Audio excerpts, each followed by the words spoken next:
Hello, and welcome to the Armin Show podcast. Science, creativity, people, learning more, knowledge. We are trying to get somewhere, and the activity is booming on here. Subscribe if you haven't. YouTube, Spotify, wherever it might be. Leave a review. Support the show. Let it build. We are on the way to, I think, 500 subscribers on YouTube. Pretty excited. On this one here, our guest today, we have Professor Juliana Schroeder. She's a professor in the Management of Organizations group at Berkeley Haas. Her research explores how people make social inferences about others. She's a faculty affiliate in the Social Psychology Department, the Cognition Department, and the Center for Human Compatible AI at UC Berkeley. She teaches the Negotiations and Conflict Resolution course at Haas. Juliana, welcome to the show. Thank you so much for having me, Armin. I'm glad to have you on here. I like a variety of the topics that you cover, and some of your expertise and research interests are social cognition, interpersonal and intergroup processes, and judgment and decision making. Yep. How did you end up currently where you are at Berkeley? First, before we get into material, yes, how did you end up, what path took you to where you currently are? I actually thought I was going to be a chemist when I was growing up, and then when I got to college, I went to the University of Virginia for my undergraduate degree.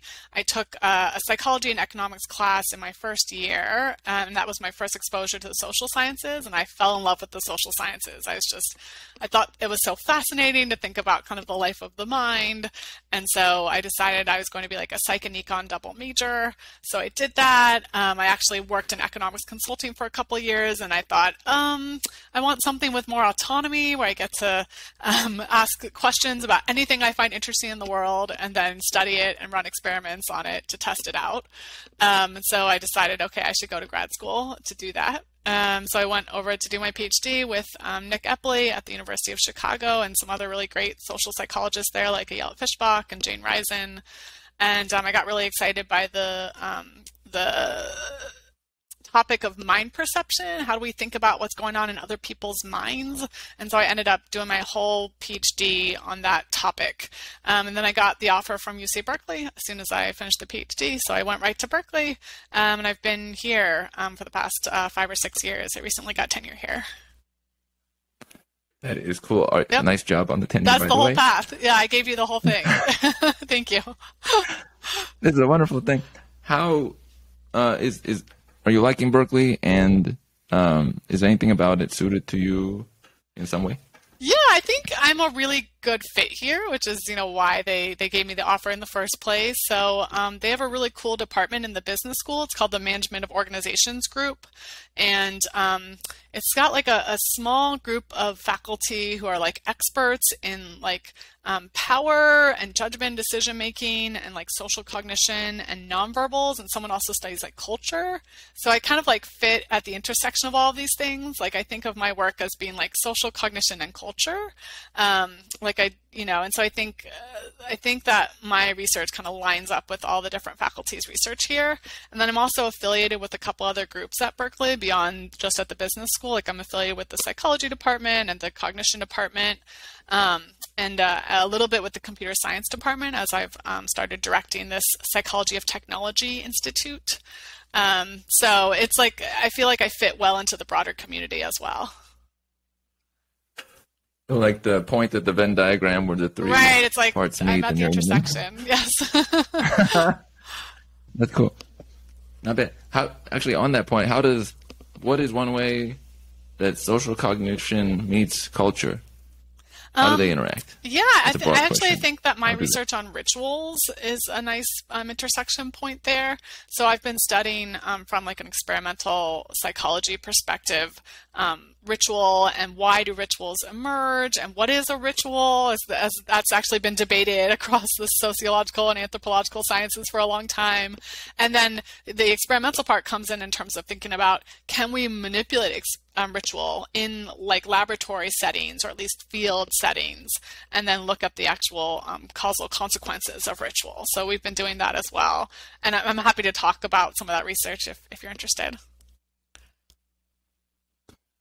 Actually, kind of, it made me think of when you look at rituals, are you looking at far in the past? Because that's what we think of sometimes of historical rituals, or are we looking at any items from the current time? Which one are you looking at more? Yeah, so I think that's a great question because so many people, when they think about ritual, and a lot of the research that's been done in the past has been at this level too, they think about institutional rituals. Like they think about religion, they think about all the rituals in Catholicism and Judaism, and they think about those types of like huge group rituals, which are so important and meaningful in our society. But we think of ritual on kind of a more idiosyncratic, almost more of a lower like micro level, which is that small groups, even pairs of people, or even individuals can create their own types of rituals. And we actually take the stance that any activity can be ritualized. So imagine just like think about a happy hour that maybe you and your work colleagues engage in. And so maybe it just kind of happens randomly every once in a while, and some people join, and maybe it's at a different place every time. That would be like a not very ritualized activity. But you could ritualize it by adding in these kind of specific physical features, which are tends to be like rigidity, sequence, formality. So if you were to say, okay, this happy hour now, it's going to be every single Friday at 5 p.m. It's going to involve these people. It's always going to be at the same place. And we're going to do it in this like particular sequence. When we get there, we're going to do this thing. Maybe we all go around and share something interesting that happened to us during the week. And you can, and so those are the physical features. You can add those in, and then also would have these psychological features, which are, being characterized by some meaningfulness or some symbolism. So we might add in something like we each get a drink that represents something that happened to us during the week. Or so, I mean, that's a weird example, but we'd add some symbolic element into the happy hour. And then now what we've done is successfully ritualized it. So, and then what we find in our research is that if you can ritualize an activity, it has some value for the group. It brings the group like closer together because now they've got kind of this inside track. They all kind of think of it like an inside joke. It's like an inside activity that we all kind of get. And from the outside, it looks kind of weird, but from the inside, like we get it. And that makes us feel like more cohesive. And that can make employees actually more committed to their organizations and to their groups. It increases cohesion based on these items that you were bringing up. Yeah. We're doing this on a regular basis. We have these things that we do. Yeah, we Everybody's actually, identifying with that. Like recently, so I have a PhD student, Daniel Stein, who for his dissertation, one of the things he did was he was collecting some data on the pandemic. And so we ran this like longitudinal survey over the course of the last couple of years. And we collected data like every 6 months. And we were looking at employees and their commitment to their organizations. And what we found, of course, is that commitment like declines over the course of the pandemic in general. This is even just including the employees that were continually to stay at their organizations. They didn't leave their organizations or anything. They weren't fired. So they're there, they're full-time employees, but still their commitment is declining. But one thing that was kind of interesting about the data is that the employees that were able to kind of reconstitute their rituals. So, a lot of these different employees had these in-person rituals that got lost during the pandemic, but some of them were able to kind of create these virtual rituals that they could keep engaging in. That served as like a buffer for the loss of commitment. So if they were able to kind of engage in these more virtual rituals, then that buffered them. And those employees felt like more cohesive with their groups, which was a mediator for the buffering effect that we found. That makes sense. My mind is always thinking of text, so the word ritual, actually the letters of it all fit in the word virtual, so maybe there was a link there, but that's kind of cool. Well, we've been trying to explore, we've been trying to explore what virtual rituals really look like, because it's interesting that like sometimes, and so this is a little bit exploratory because this is really new work, but sometimes when rituals are made when they're brought into the virtual world, they lose like some of the physical features. Like if you imagine like, a graduation ceremony that now happens virtually, like maybe certain things get left out. Like you don't wear those like silly hats and the robes anymore because like, why would you do that? You're just at home. But we think like the physical things are really important. Like those have a really important meaning for rituals. And so it's a little bit unfortunate that some of them seem to get lost. And so we're trying to like investigate, what happens when those features get lost. Is there a way to like put them into the virtual space to make those rituals more powerful, that kind of thing. So now I would want to focus on a few of your papers that you have. I've looked at quite a few, and they're in the categories of things that I value. I have experienced. I have been a very social person for a long time. I used to tell people I've talked to more people in Los Angeles than any other person that exists, and I think it's probably still the case. And so your papers connect with things that I had to figure out over time, or I was able to notice. So it's nice to have the experience match the analysis. That's a great feature. You have one paper called Keep Talking, which is something I'm currently doing right now. That's funny. But as far as when people are in conversation with a new acquaintance, they expect their enjoyment to decline as their conversations continued, but actually it was stable, or they increased in enjoyment when they were talking. There's a mismatch between what people will think will come out from conversing with the new acquaintance versus what actually will occur. Why is that there? What have you figured out or noticed in this category? And are we built wrong as people? I wouldn't say that we're built wrong as people per se. Like a lot of our research these days is focused on a conversation, because conversation is, super fascinating. It's the bread and butter of all social interaction and social relationships. And yet it's kind of challenging in a couple of interesting ways. So there are kind of two key problems that we look at in conversations. One is called like the coordination problem, which is that because there are two people, or at least two people in any conversation, you have to coordinate with the other person in terms of their preferences. And so you can think about every stage of the conversation, like the start of the conversation. If you don't know the other person, do they even want to talk to you at all? Or if they do want to talk to you, how do they want to start the conversation, or who starts the conversation? And then the duration of the conversation, how long should it last? And like, how often should I switch topics during the conversation? And should I spend more of it listening, or should I spend more of it speaking? Right? And then there's the end of the conversation. Like, when does the conversation end? And how do I end it? And what does the other person want? And throughout this whole thing, it's the coordination problem is that, you have to read the other person and try to figure out what they want. And because of all these different social norms, like politeness, people often aren't really fully honest about what they want, so maybe I'm ready to be like done with the conversation right now, but I'm not going to say that to you because I'm trying to be polite. And so people, they're trying to read each other, and they're making all these mistakes and these errors because people have some incentives not to share their true feelings and their true preferences in the conversation. So that's the coordination problem. And then the second problem that we look at is like what we call the translation problem, which is that I, as a communicator, have to take what's in my mind, which starts as maybe a thought or even just like an image. It's been called mentalese. It's like the language of what it is in my mind.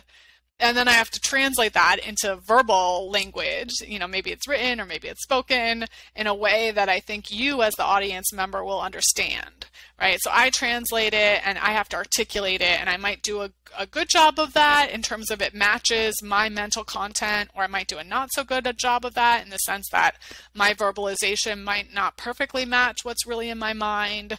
And then you as the receiver, you have to be able to, hear that and comprehend it, and then you interpret it yourself. And what we want to occur by the end is that my mental image perfectly matches your mental image, right? So we've got like a one-to-one match, but there's a million things that can happen along the process of translation that can, prevent that from occurring. And so I have like a whole series of papers that look at kind of all these different aspects of the problem. And the one that you mentioned, Keep Talking, Mike Cardis is the first author of that paper. That one really focuses on people's beliefs about how their enjoyment will occur over the course of a conversation. And what we find is that people think that their enjoyment will decline as a conversation continues, kind of like a normal hedonic adaptation effect. Hedonic adaptation being like whenever you hear a stimulus or experience a stimulus, like you're listening to music or you're eating chocolate, like the 50th time that you do it, it's not quite as enjoyable as like the first time. Okay, so your favorite song, like the 50th time, is not as fun and enjoyable. So people think that conversations are kind of like that, like they follow the same pattern. That like by the time I've had like the 5th conversation, or even within the same conversation by like the 50th minute compared to the first minute, it's going to be like less enjoyable. But actually what we find out is like that's not the case at all for conversation. The reason being that it's constantly changing, right? And in fact, if you think about the way like a relationship develops, it becomes like better and more intimate over time. Like if anything, the beginning of our conversation might be like less interesting and more superficial than the end when we've gotten like into like the juicy details and we can, you know, really get down into it. And so I think what we find in that research is that like people have trouble simulating conversations because it can branch in like an almost infinite number of ways, especially when they don't know the other person, right? Because I can't really predict where the conversation will go because I don't know, Armin, where you're going to take it. And so because of that, they tend to like missimulate, and they just tend to think about the beginning of it, and they think their enjoyment will decline. And in fact, what we find is enjoyment always stays stable or goes up even over time. And so what that leads people to do is it leads them to tend to end conversations too early. And so we have this like fun experiment in the paper where we actually have a condition where we make pairs of strangers talk for 30 minutes. And so that's like the forced choice, like they have to talk for the full 30 minutes. Or we have another condition where you're matched up with a pair and you can talk with them for just 5 minutes. And then after that, you can choose how much longer you want to talk. So do you want to talk for like the full 30 minutes with them, or do you want to take a break and do something else? And something else would be like basically being on your own, sitting in solitude in front of a computer screen, right? And what we find is that on average, people tend to end the conversations before the 30 minutes. They tend to pick like around 15 minutes to have the conversation on average. But what happens is that afterwards, they're just on the computer and they get bored and they're not as happy as if they had been in the conversation for the full 30 minutes.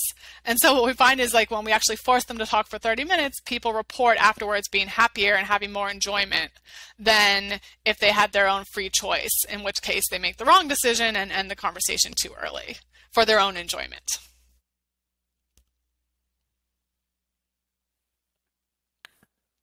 That is a funny one, and I have noticed that that effect occurs. That's the thing that's related to sometimes you'll spend time with someone, and recently I spent a lot of hours with one person, and by the time we're in the, let's say, 3rd hour or such, or time flying, okay, because the connection's great, and so you can't get there in the first 5, 10, 15 minutes, 20 minutes, 30 minutes, but that later time, like an hour was gone in a minute, but that's a later point.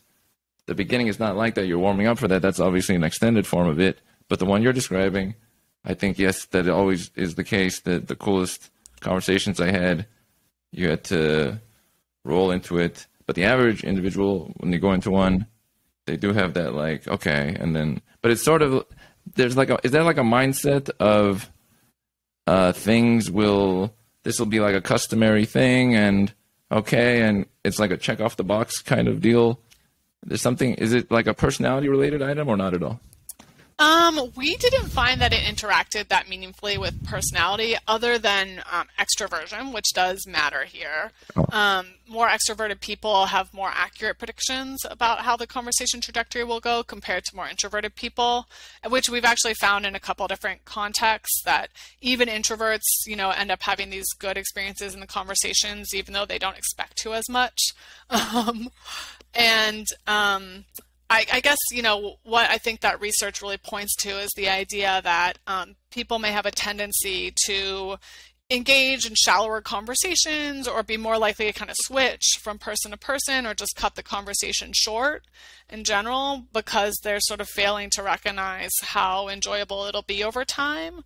And one of the key mechanisms that we found that creates that is people tend to think that they're going to run out of things to say, right? So I told you about them not being able to simulate the full conversation, but, more proximally, it's like they think that the conversation will kind of run dry, right? It's like, well, after we've said hi to each other and how are you and talked about the weather for a few minutes, I guess this will just end, right?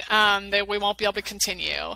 But in fact, people are pretty good at maintaining conversation and because there's so much depth to uncover in any particular person, right? Like the mind can go really deep. I think things can just kind of keep going, and people don't recognize that enough. I have an analog of this. It's kind of like when you work on things, you can work on a thing and then switch a thing, and you get a lot of little things. But it's partially the person. And then there's like deep work where you spend like 4 hours on something, and now those 4 hours, you might remember them 5 months later, 8 months later, because it was so impactful. You can't do that with something you did 8 minutes in. And if the individual is thinking it's going to be one of those 8-minute little bits, well, there's not much to take away from it. It's not even inspiring to go into it in the first place. Mm-hmm. So that might be also why it's related to the extroverts understanding the worth of it, because maybe they've done it before and they have examples of like, oh, this was a great opportunity from scratch. I can do it again. It's like doubt, erasing doubt. Yeah, that analogy between deep work and having intimacy and conversation, like getting kind of engaged in the flow of like interacting with someone else. That's kind of nice. I like that. And in a way, you do have to put in like a little bit of like work to form a relationship and to get to know someone over time.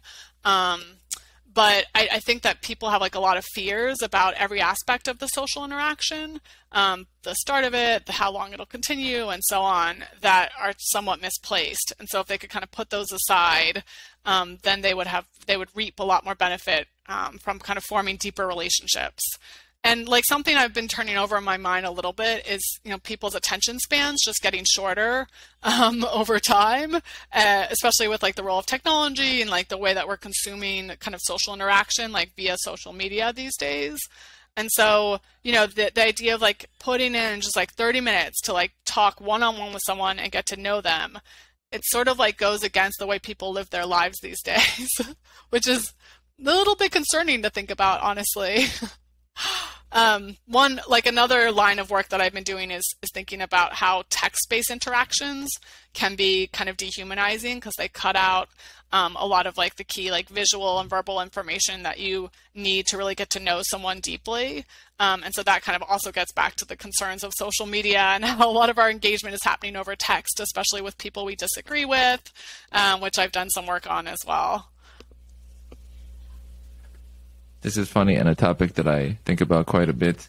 I think about it in terms of bandwidth, with in-person being the highest, then video, then audio, then text, and the lowest bandwidth. One book said it was when you click like on something, that's the lowest bandwidth interaction possible. It's one bit of information. And we lose. You don't remember those moments is my selling point for the other end, because all those little items never are remembered a month later, but those... If you did put 30 minutes in on a meaningful interaction like you're talking about, you'll still remember it. Some people meditate for like 4 hours. Like a year later, they're like, I meditated one time for 4 hours. They did nothing, but that 4 hours was a meaningful 4 hours of something. And then it's like a part of the story. Yeah, I guess I would modify that a little bit based on the research we've done on the communication medium, because one thing that I found interesting and a little bit surprising is that the role of the visual information when you're talking to another person like one-on-one, visual information doesn't seem to matter that much. So what we find is that like as long as you have the audio information, like the person's voice, and you're kind of talking to them voice to voice, then that's like humanizing, that's more intimate, that gives you a lot more insight into the person's mind. And then the visual information on top of that doesn't make that much of a difference. So I don't know, what we find in our research is that even just like a phone conversation is, approximately as good on average as like an in-person or a video-based conversation. You just reminded me of that. Sometimes a phone conversation, that's funny. You can go from a video, and then if you actually, same person, and it's a phone conversation, you feel like you're right there with them more than you were in video, oddly enough. I forgot about that. Yeah, and there's some work that actually suggests that visual information like can be distracting a little bit. So in some ways you like concentrate more and focus more on the other person when it's auditory only. And that's why also I think so many people are focused on maintaining their audio space, or in public, or they listen to certain videos that have like a soothing voice or something motivating, but it's just in their ear and they're not watching anything a good chunk of the day at this point. Yeah. And the problem, of course, though, is that there's some of my research, and Amit Kumar has a paper on this, has found that people will prefer to be in text-based interactions quite a bit because it feels easier, it's more efficient, it's asynchronous. And so there are lots of great reasons for people to prefer it, but the problem is that, they prefer it even when it would be better on the variables that they're trying to maximize to be having a phone conversation or, an in-person or a video chat conversation. So what we find is that, if you're trying to connect with someone, you're trying to really deeply understand, their viewpoint, like if they disagree with you, or if you're trying to get things done, like if you're trying to be productive, then what you really want is like the synchronous interaction that involves the voice. But in all those contexts, people will often prefer to use text instead. That's funny. Yeah. That's slightly easier, but not as connected. Right. It feels easier, but it's not as connective. And it's also, because it's asynchronous, you're not going to be able to get things done as efficiently. So if you really want to make things happen, you got to pick up the phone and start, talking to someone. My fellow people, pick up the phone and start talking to someone. Right. One tidbit there. I should throw in little tidbits. Sometimes books have like a bunch of pages and then they'll have like takeaway or something you should do. That's one takeaway or something you should do. Exactly. Good call. That's not bad.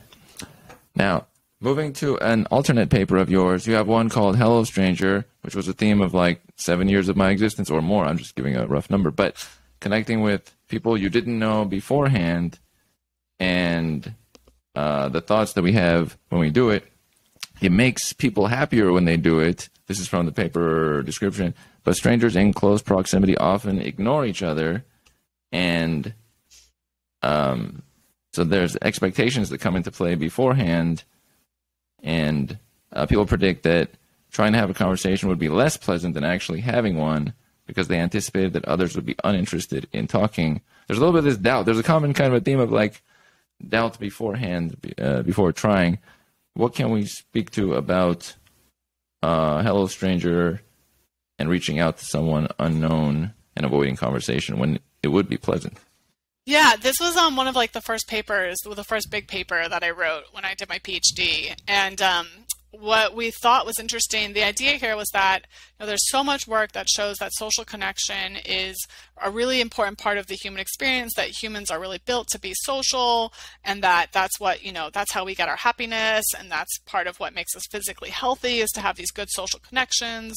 And so, there's all that work that suggests that, but then there do seem to be certain cases when people prefer not to connect socially with others.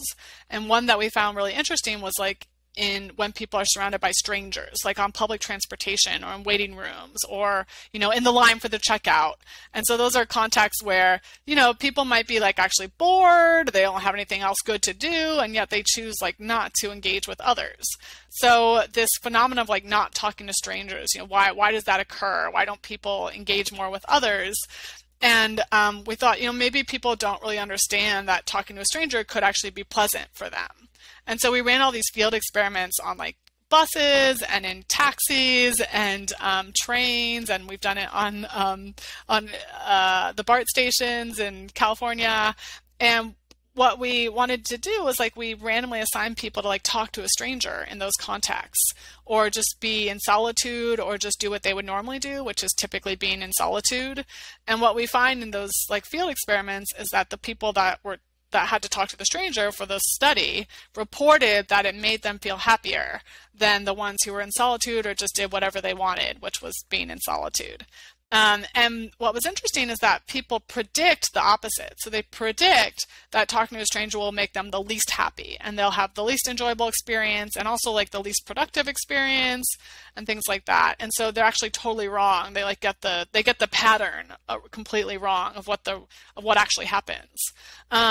And so that was interesting. And the paper that you just cited was a conceptual replication of some of that earlier work that we did in conjunction with the BBC in London, where we looked at train commuters in the London area. And we again, like randomly assign them to talk to a stranger on the train or to just sit in solitude, and we replicate all the results. So we found that even in that context, the people that talked to a stranger had more pleasant experiences than the ones that were in solitude. But what was interesting about that paper is that people didn't mispredict it. They actually predicted that talking to a stranger would be more pleasant. So then we wondered, well, why aren't they engaging in that behavior more often then? And so what we found was that the main barrier is that people are concerned about the start of the conversation. So they think like conditional upon having a conversation, it'll be fun and interesting and like they'll get to know someone, but that nobody will want to talk to them, basically. So that a lot of people will reject them. And I think part of that comes, going back to the technology conversation we're having, part of that comes from like people are, on their phones with their headphones on. And so it looks like nobody really wants to talk. And we've actually found in some different data that, for example, everyone reports that they're like somewhat willing to talk, like on a scale from like, 1 to 10, they put themselves at a 5, but they think everyone else is like not willing to talk. They think everyone else is at like a 2 or a 3. And so everybody thinks everyone else is like less interested in talking than they are. And people report that they think like more than 50% of other people would say no and like wouldn't want to talk to them. Like they wouldn't be willing to talk to them. Which seems to be totally wrong, because people really like fail to take into account like the social norms. So if someone walks up to you, Armin, and says hi in like a friendly way, and smiles at you, like it's very hard not to say hi back, even if it's just a short conversation. So people kind of don't think about like that other people will be friendly and say hi back to them, which of course everybody does. I like your example because in those rare cases that, because I was like overly from my end reaching out to others, but if sometimes people had reached out to me, I would just jump in like, hey, so all kinds of stuff. I'm full, like I'm just waiting for these kind of things. And the average person still would be in some regard.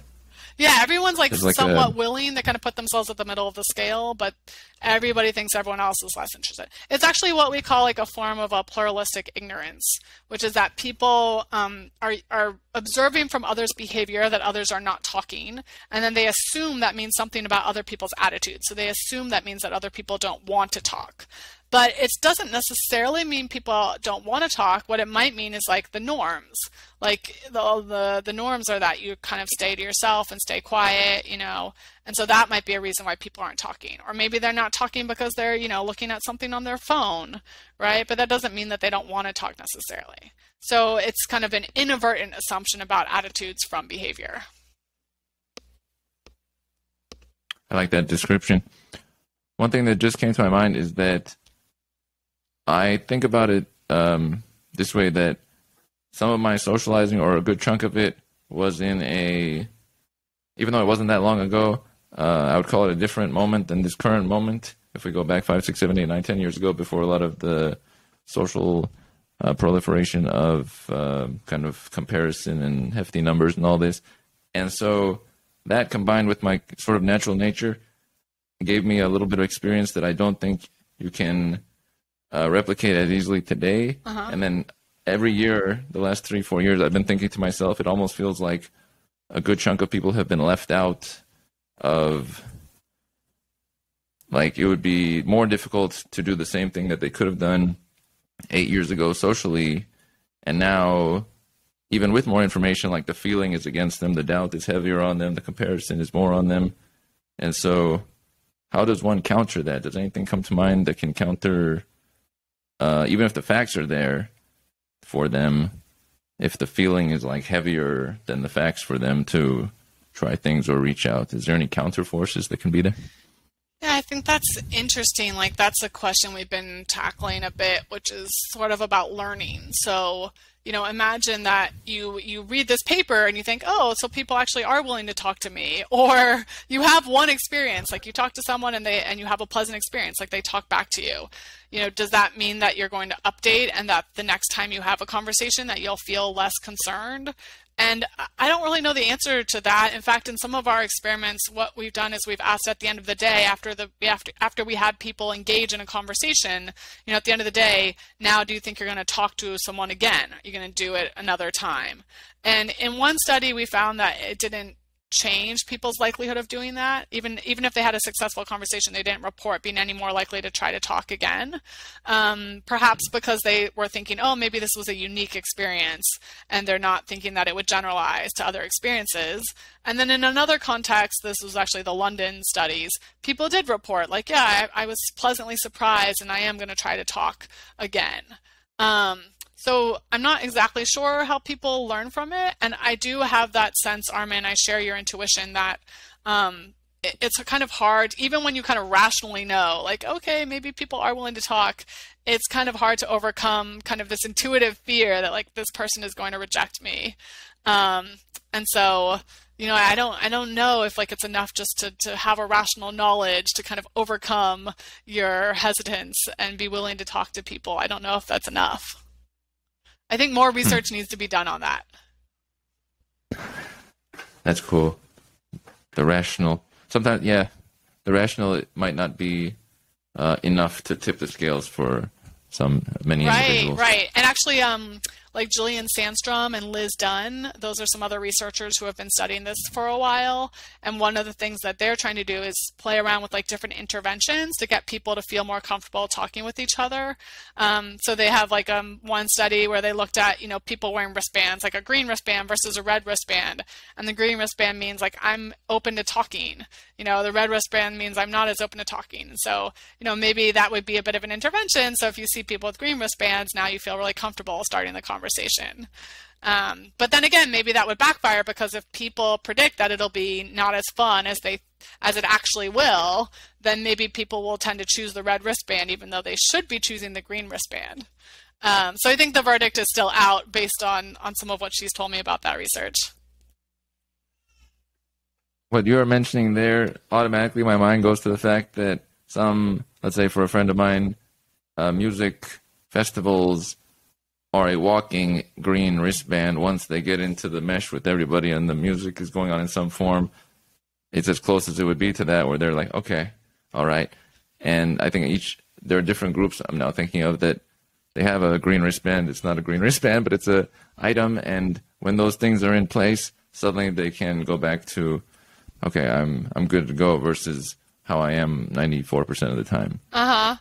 Yeah, or like you can even think about like natural conversation starters, like icebreakers that might happen. Like if you're both watching the same music festival on stage, like it's an easy conversation starter. Like, hey, did you just see that? Or like, I love this song, you know. And so those are kind of nice ways to think about being able to overcome that barrier people feel about the start of the conversation and get it going. It's like that theme of friction, or like one of those activation energy curves, and we're reducing the A sub E or E sub A, one of those, A sub E, I think, activation energy. And now, boom, we're ready to go. We don't have this big hump to go over. Right. That's kind of cool.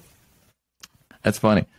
Friction is a big deal. I always try to cut out friction in most things in my existence so that I always see it as like the big canceller. Any friction of activity, that's why momentum is a big deal to me. Socialization, if I'm doing it all the time, I never have to break that barrier. Or there was a quote this one actress says, she's like, he stays ready so he doesn't have to get ready. It's kind of like always being in that state or keeping at that state so you don't have to start from scratch again. Yeah, I guess I never thought of it this way, but maybe a lot of my research focuses on like what are points of like social friction or interpersonal friction, and then how can we kind of overcome those points. That's a cool one. And speaking of which, about your research, just letting you know, I think it's great. And you have a paper called Just Letting You Know. What a segue. I mean, that was a smooth one right there. There's one called Just Letting You Know, Underestimating Others' Desire for Constructive Feedback. Right. I like this one because feedback is a big deal to me. Whenever I've gotten it, I use it. And because 10, 15 years ago, I couldn't pick up on all kinds of little details. I had to reverse engineer most things one by one until I got smoother. So feedback was like the gold to me. And then when I saw this, it made me think like, oh, there is that like, oh, what will they be able to help me, or do I want their feedback? In this one, you had mentioned people sometimes avoid giving feedback to others, even when it would help fix others' problems. And overall, people consistently underestimate others' desire for feedback, with potentially negative consequences for feedback receivers' outcomes. what can we learn in this space of just letting someone know? Yeah, so we started with this puzzle, this empirical puzzle of the fact that it seems like there's a lot of findings that show that people really appreciate constructive feedback, like particularly like in workplace settings, like they appreciate when their manager gives them feedback, but people feel like they don't get enough of it. Right? And people are afraid to give it oftentimes. So there's this sort of gap between people's willingness to give feedback and how much people seem to want feedback. And so we were wondering, why that is. It's like, why aren't people giving sort of enough feedback? And what we find in that paper, I mean, there are lots of reasons, but one of the reasons that we point to in that particular paper is that people think that their feedback won't be very appreciated and won't be that valuable to the other person, when in fact the other person really wants it and is really valuable. And we looked at contexts where I would say it's like actually a conservative test, because we looked at feedback that basically like fixes a person's problem. So, if you have like spinach in your teeth and you're about to walk into a big meeting, like wouldn't you want to know? Like, assuming that you can fix it, right? Like you have time to like go to the bathroom and fix it, right? Or if you are mispronouncing the client's name, right? And like you're about to go talk to the client and I'm like, hey, by the way, like this is the way you say their name. Like that's really useful feedback, right? Like it's so valuable. Like it could fix the problem. And the thing is that like from the receiver perspective, like the receivers really want to know that, like the potential receivers. But then if you so this is like an amazingly big, effect, that if you put a person into the perspective of the receiver, like imagine that you're the one with the spinach in your teeth. They're like, yes, I really want that feedback. But then if you instead put them into the perspective of the potential giver and say, like, imagine you see someone with spinach in their teeth. How much do you think they want to know? Then people are like, oh, I don't know. Maybe they don't want to know. Like, maybe they don't want that feedback. And they're like immediately they completely change. And once you like, and that's, that's a fix, basically. That's an intervention that you can do, which is like to tell people to take the perspective of the potential receiver. Like, imagine that you're the one who has the spinach in the teeth. Then they like recognize like, oh yes, okay, I would want to know that. And it seems like the primary reason they don't like recognize the amount that people desire feedback is because they think that it might not be like that beneficial to them. Like they're not thinking about all the benefits that it might have to the person. They're instead thinking about the potential costs. Like they're thinking, oh, maybe they'll feel embarrassed, or maybe they're not going to like me, shoot the messenger idea, right? Like if I'm the feedback giver, like now they dislike me. And so the giver has to kind of like face those potential costs so that the receiver can access all the benefits that they're going to get. And that's hard for people to do. So it's like givers aren't thinking enough about those potential benefits. This is true. Yeah. There is a weight to it on your end. Also, the basketball player Kobe Bryant mentioned that before he was gone, that he said, I'm the kind of person that if you have some spinach in your teeth, I'll tell you have spinach in your teeth, because the discomfort of the moment, he said, like it's outweighed by the fact that I'm, getting the right information to you. I don't care about that. Or I don't care, but I'll bypass that. Yeah, that's exactly right. That's right. Like, so it's like, okay, there's like a little cost in the moment, right? Because it's a little embarrassing or something, but then it's worth it, for the other person at least to get that. And so, yeah, that's what we found like over and over again, that in all these different contexts, like even we have experiments where we had relationship partners come into the lab and they, one person is assigned to be the giver, the feedback giver, and the other person is assigned to be the receiver. And the feedback giver has to come up with like, what's an important piece of like constructive feedback that you could give to your partner. And so some of these people have been, married for years. It's like, what are you going to give to your partner? And people are telling them these things like, I would really appreciate it if like when we talk, like you don't text, because sometimes I feel like I'm not being heard. It's like this kind of useful feedback that will help the relationship and things. But the givers like they didn't want to give the feedback. Like they were like, oh, I don't know, like it's going to harm the relationship. And then it turns out like the receivers were like, they really value it and they appreciate it. And they said, oh, wow, I didn't know that you felt that way when I texted, when you talk. Like I didn't ever know about that. And then they report afterwards that they feel like that feedback brought them closer. So the relationship actually got better. So I thought that was like a nice experiment. A lot of things are linking here, and I see the value of every time you do make that move, not imposing, but it's like you're exerting your presence on the world or others.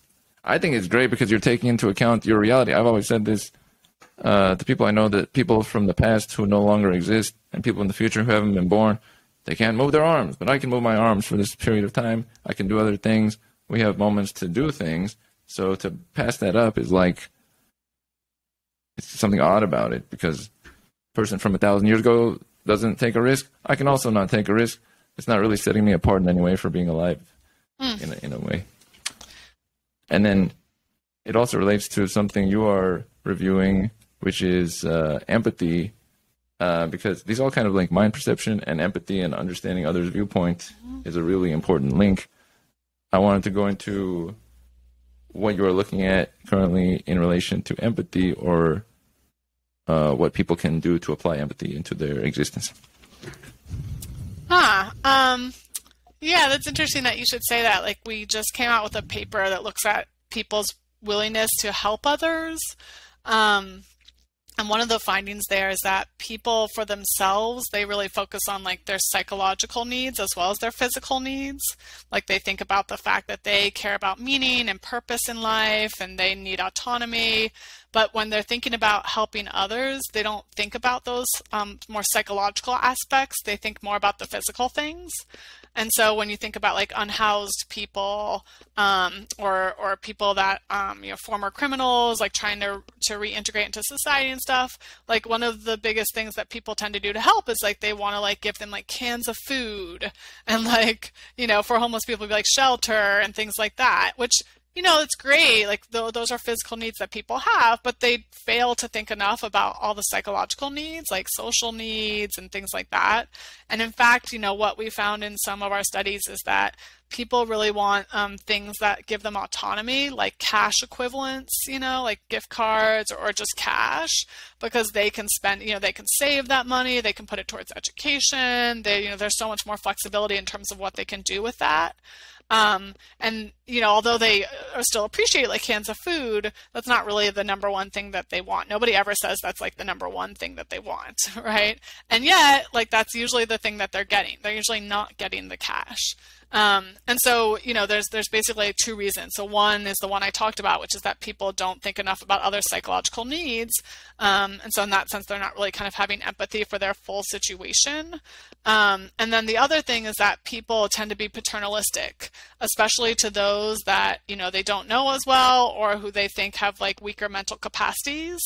And so we actually find in one paper that like your beliefs about a recipient's like mental capacity, so how much like agency and self-control they have, that really closely tracks with your willingness to give them like agentic aid, like cash.